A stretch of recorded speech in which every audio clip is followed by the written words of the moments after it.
Welcome to Stoned Stories with me, Paige. How are you? Whether you need an escape or just a moment to unwind, you're in the right place.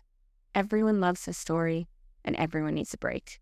So sit back and let me take you on a gemological journey. And while we're at it, let's get stoned.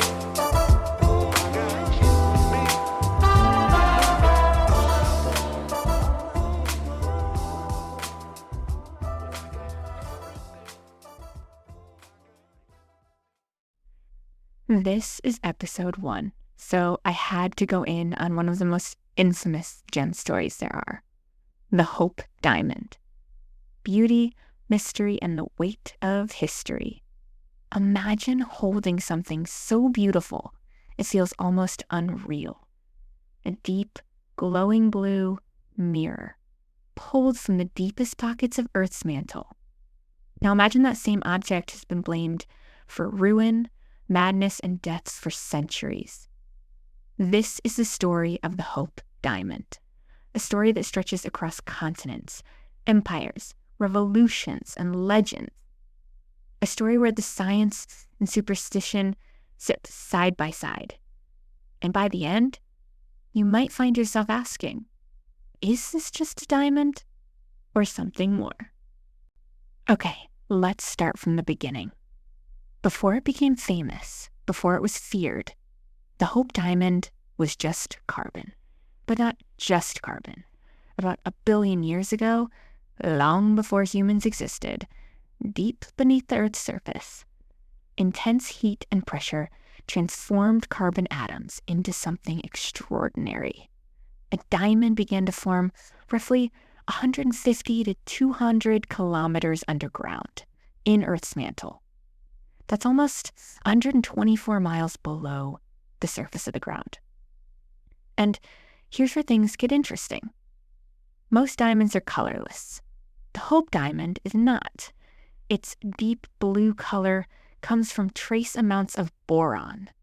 This is an element that alters how the diamond interacts with light. Instead of letting all the wavelengths pass through it, it absorbs red and yellow tones, leaving behind that hypnotic blue glow. This is similar to why glaciers appear blue. Okay, this is pretty deep gemology talk, so let's break it down. Picture a glacier. Giant ice cube that can move under its own weight, carving valleys, shaping mountains. All right, you're picturing it. So the bottom layer of ice, making up the glacier, starts getting covered with snow. Typical snowfall, that snow freezes and becomes another layer of ice. More snow, another layer. Freezes. More snow, another layer.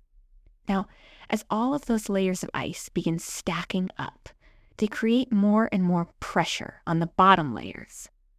This pressure can actually squeeze out any of the air that is trapped in the snow as the layers stack on top of each other. Not only is the air squeezed out, but so is any sediment, flora, decaying matter. You get it. Everything is under so much pressure that all but the ice is pushed out of the surface or simply dissolves into nothing. This leaves solid frozen material. And because that material has no breakage in it, no air bubbles, dirt, or material interfering with the reflection of ice itself, light from the sun is captured in the ice, the only color that can escape, that deep glacial blue. Now, take that image, the layer of ice, and let's focus back on our diamond. Built underground, but with the same intense pressure, squeezing out any imperfections from the stone and trapping the light within. Even more fascinating, under ultraviolet light, the Hope Diamond emits a rare red phosphorescence. This is a ghostly afterglow that lingers even when the light is removed.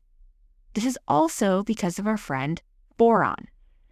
The boron particles making up the diamond become energized by UV light. That energy has to escape. After the stone is taken out of light, the only way it knows how to get its energy out is by releasing stored power through glowing. with this visible red light until the energy of the particles making up the diamond returned back to its natural state. Think about that. A stone that glows in the dark as a way to neutralize itself. The Hope Diamond seems to have a longer lasting red glow than most other boron-heavy diamonds, remaining visibly red for up to 5 minutes after being exposed to light. This is just one example of what makes this stone so unique. So let's step back from some of this gemological jargon and get into the story behind the stone. The first we know of this stone's history takes us to India in the 1600s. At the time, India was the world's primary source of diamonds, especially from the Golconda region, a south-central area in India. These mines produced some of the most famous gems in history, and not only was the Golconda known as the mining spot, but it also became the primary trading center for the world's most sought-after diamonds. This region became so well known for its diamond mines that the word Golconda became a metaphor for immense wealth or sudden source of fortune.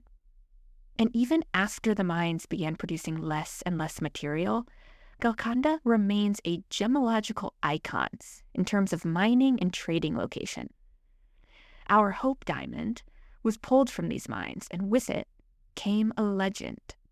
A legend stating the diamond was originally part of a much larger stone, possibly over 100 carats. 100-carat diamond is compared to the size of a small lime or a chicken egg, okay? This thing is massive. And here is also where the myth begins. Because according to one popular story, the diamond was embedded in a statue of a Hindu deity, Sita. And it was stolen from the eye of the sacred idol. Ever since, the stone has carried a curse of misfortune and tragedy to anyone who is so lucky to carry it. Now, historians debate whether this is true. There's no solid evidence the diamond came from a statue, but the story stuck, and it would go on to shape the diamond's reputation forever. Now enter our diamond's first known handler, Jean-Baptiste Tavernier. This is also where I start to mispronounce many French names. I am doing my best. No judgment, just friendship, please. Thank you. Okay, so a French merchant, Tavernier. He's a traveler known throughout Europe for his ability to track down a gem. And boy, did he do it this time. Tavernier traveled to India and acquired the diamond in the 1640s or 50s in its raw form. He named it after himself, and then went on a world tour to sell his lime-sized stone into the right hands. Did Tavernier steal the stone from a spiritually charged statue? Or did he stick to the script and acquire it through good old-fashioned trade methods? I suppose we'll never really know. But no matter how he got it, we do know what Tavernier did with the stone. And in 1669, he sold it, as well as other gems and jewels, to King Louis XIV of France. This is where the Tavernier Blue Diamond was renamed the French Blue. And it was also reshaped into a stunning 67-carat gem, comparable to a strawberry or like a really, really big grape. Okay, now imagine Versailles. Opulence, power, excess, and at the center of it all, a rare blue diamond worn by the Sun King himself. This is where people start connecting the dots of the curse, maybe. And first, Tavernier, who 20 years after selling his prized gem, died due to mysterious circumstances. He had spent a lot of years continuing his world travel, his world gem adventure. He was like the Captain Cook of the gem world, okay, revolutionizing the European gem market and becoming the most famous for his historical account of 17th century India, Persia, and the diamond trade. He had left France in 1685, fleeing from prosecution from French Protestants, and headed off on one last adventure to Persia. However, records state that Tavernier died of natural causes in Moscow in 1689 at the age of 84. Or did he? In the early 20th century, so we're fast-forwarding quite a bit here, but early 20th century, a jeweler, Pierre Cartier, was said to add a little embellishment to the demise of Tavernier, sharing that he had been ripped apart by wolves while in Moscow, and his fate was due to the curse he had acquired when stealing the diamond from Hindu goddess Sita. While a cursed stone is much more alluring than an ordinary diamond, not to mention more expensive, Cartier's tale never fooled the historians. Tall tale and not, the curse of the diamond was on display once again in the hands of the French royals. Now, we are September 11th, 1792, 123 years after the French blue became the royal display of extravagance. And, also after Tavernier had passed it off to its next owners. This is when the French Revolution erupts. France is in chaos. King Louis XVI and Marie Antoinette were imprisoned by revolutionaries. And with the monarchy mid-collapse, thieves broke into the French royal treasury during a 5-night-long looting spree and took the French blue. The monarchy falls. King Louis XVI and Marie Antoinette executed. And unlike many other jewels that were recovered, the French blue disappears. For decades, no one knows where it is.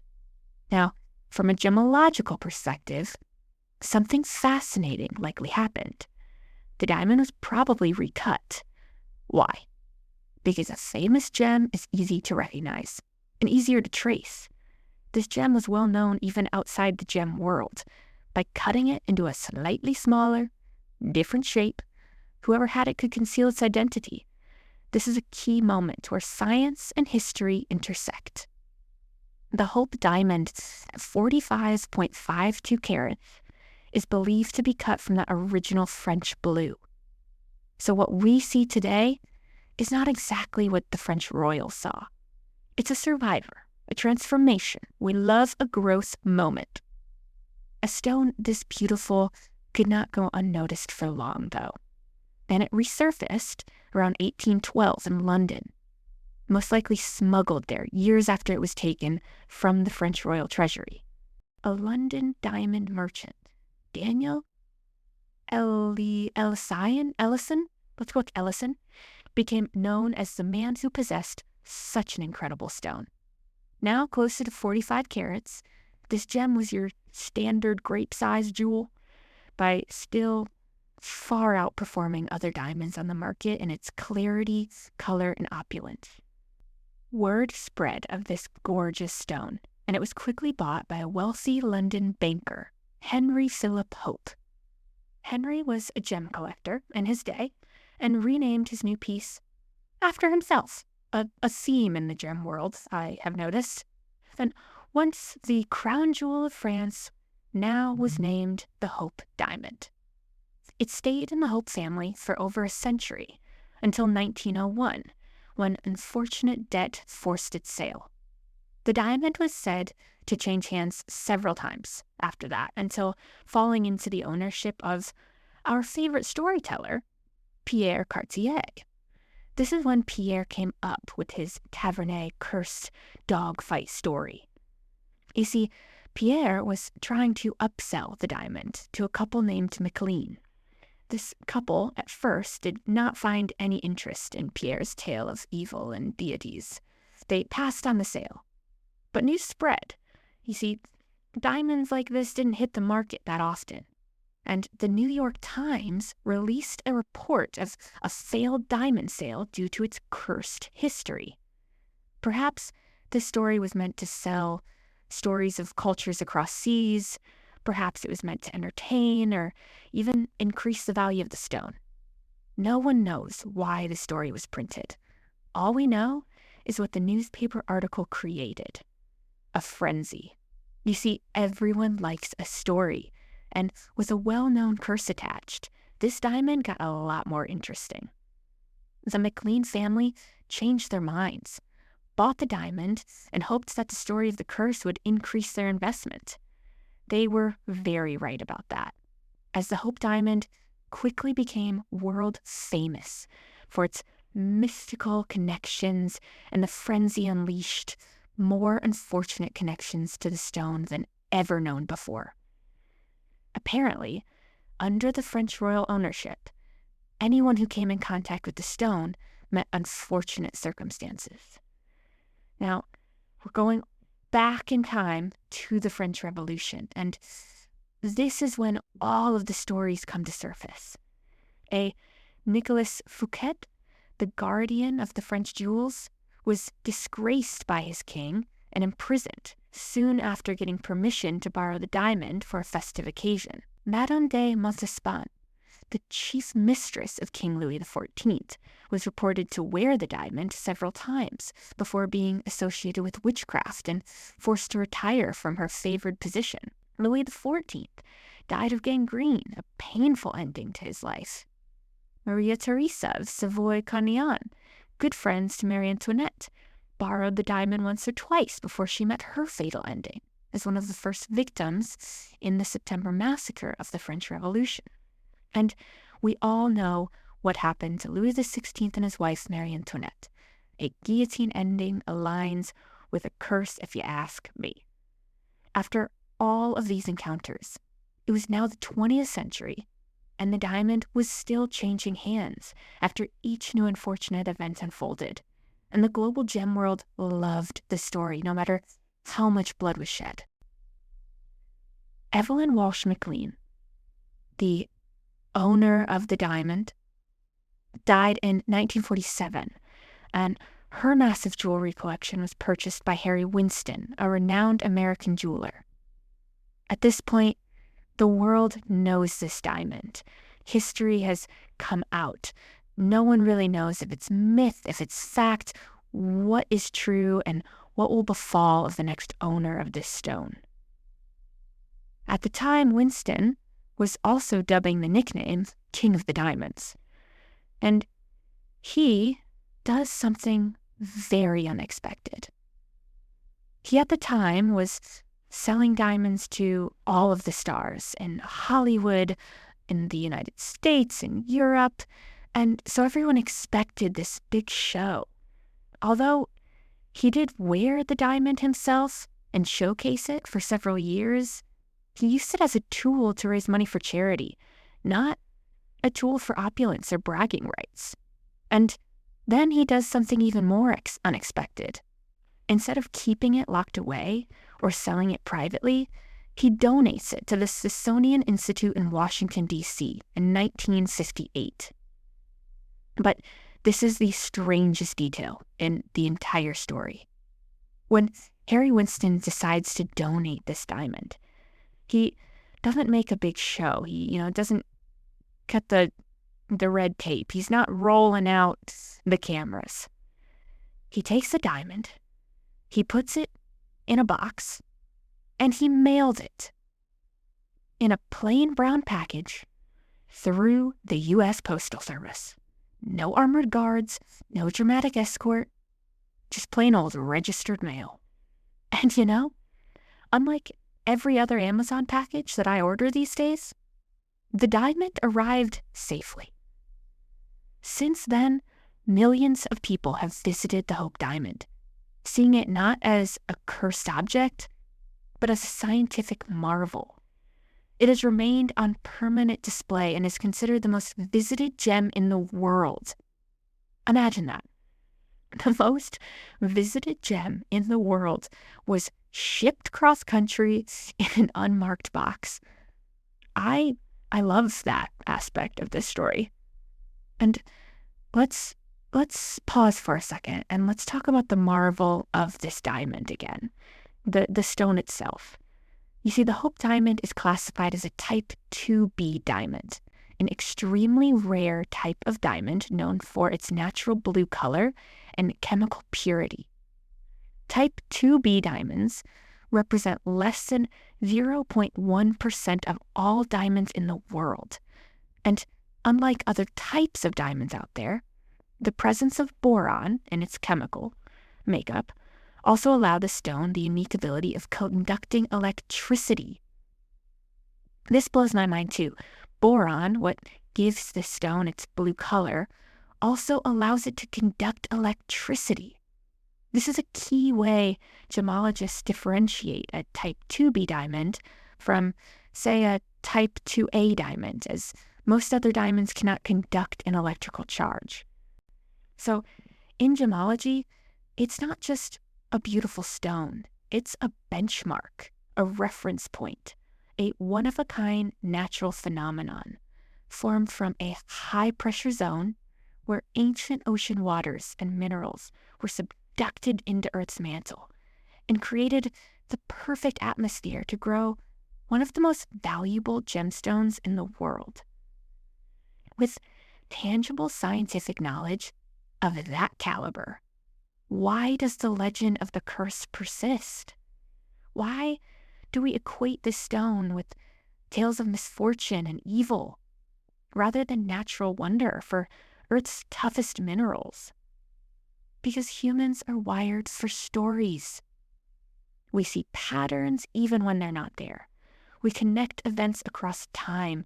We give meaning to coincidence. The Hope Diamond sits at the perfect intersection. It's visually stunning, it's scientifically rare, it's historically rich, and it's surrounded by mystery. It invites us to believe there's something more, something unseen. Today, the Hope Diamond rests behind thick glass at the Smithsonian. Visitors walk by, they stare, they take photos, and maybe, just maybe for a second, they feel it. Not a curse, but a connection to ancient Earth, to empires long gone, to the people who held it before them. Because that's the real power of this diamond. It's not supernatural, it's historical. It's a piece of deep time, shaped by geology, carried by humans, and wrapped in the stories we tell ourselves. So here's the thought I want to leave you with. The Hope Diamond isn't just a gem. It's a mirror. It reflects what we value: beauty, rarity, wealth. It reflects what we fear: loss, misfortune, the unknown. And it reflects our need to turn objects into stories. So the question is, if you were handed the Hope Diamond today, knowing everything you know, would you see it as a priceless scientific treasure? Or would you hesitate just a little before taking it?